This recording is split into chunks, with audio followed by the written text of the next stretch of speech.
Assalamualaikum warahmatullahi wabarakatuh. Hello everyone, I'm Annisa Anggraini. This video is the first series of Teaching English for Children courses.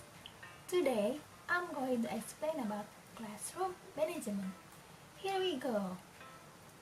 Definition of classroom management is the activities pursued by a teacher to create a conducive classroom situation in order to achieve maximum learning goals.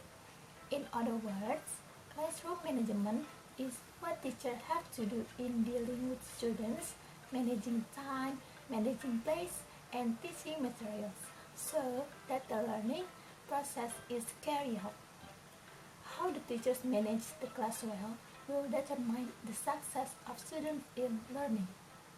What the purpose of classroom management? The purpose of classroom management is to provide facilities for a variety of students learning in social, emotional, and intellectual environments in the classroom. Class management activities include two activities. Broadly speaking, it consists of arrangement of people or students and facility settings.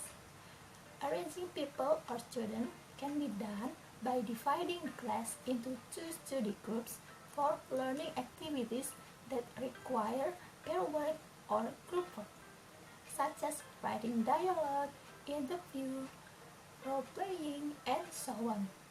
With these, students can help each other. Facility arrangement this is done by arranging student seats according to the number of students and group capacity, such as circular seating and horseshoe shapes. Changing seating patterns can make a difference to group coherence and student satisfaction. How a teacher should do in the classroom? Being a teacher in classroom sometimes can be a mother. It means that the managing of the classroom is totally on the teachers. There are several teachers should do in the classroom as in the following. Number 1. Have a sense of humor, open-minded, adaptable, patient, and good sample. Number 2. Respect the children and be realistic. Number 3. Think in the equal level or being as a children's friends as their age. Number 4. Growing the children properly. And number 5. Use English language in the classroom as much as possible. The first thing to do in the classroom is creating the roles. A teacher should enjoy when he or she is teaching, otherwise children feel the same. There are several rules that can be creative in managing classroom. There are: first, establish clear rules at the beginning of the year. Second, teach the concept of appropriate and inappropriate behavior. Third, over-reward judiciously.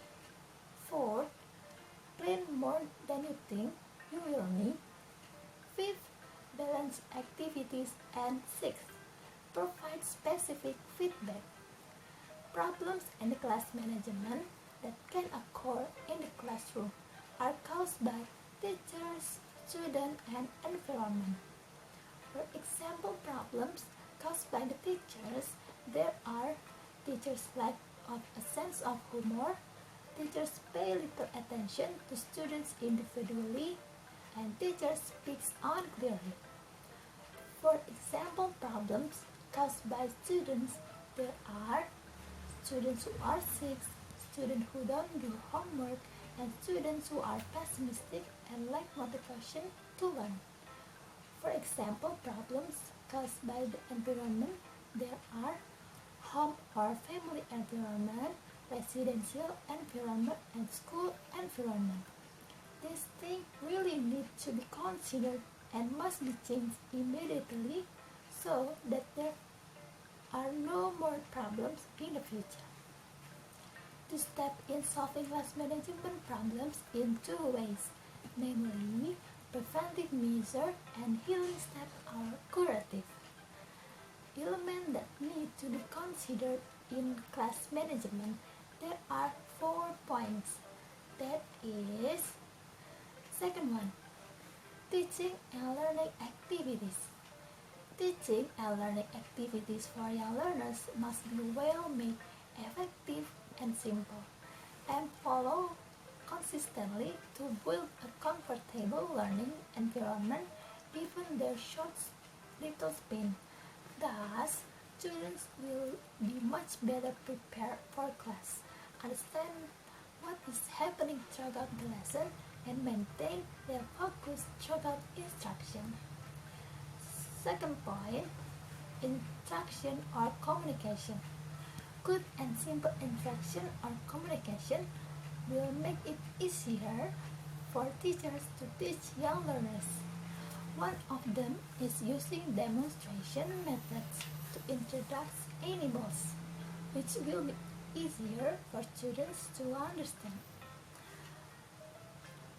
Third point, class facilities.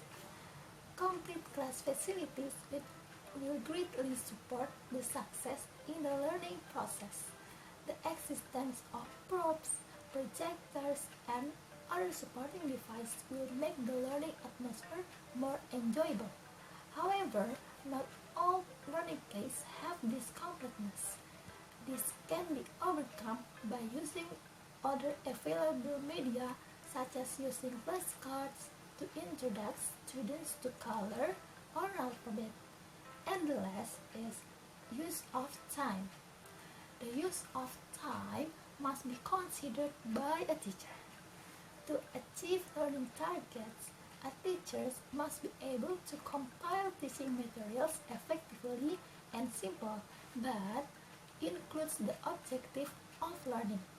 For example, in a week, students are taught the introduction of body parts, from basic body parts to high-level body parts, according to the age level and education of the students. Conclusion of the classroom management is the understanding of class as a process to control student behavior. As an educator, the ability to manage classroom determines the success of students' learning. Establishing classroom rules from the start, modeling good behavior, setting clear consequences for unacceptable behavior, and reviewing classroom rules regularly are some of ways to effectively manage your classroom for young learners. Okay, that's all about the material. See you in the next video. Wassalamualaikum warahmatullahi wabarakatuh. Bye.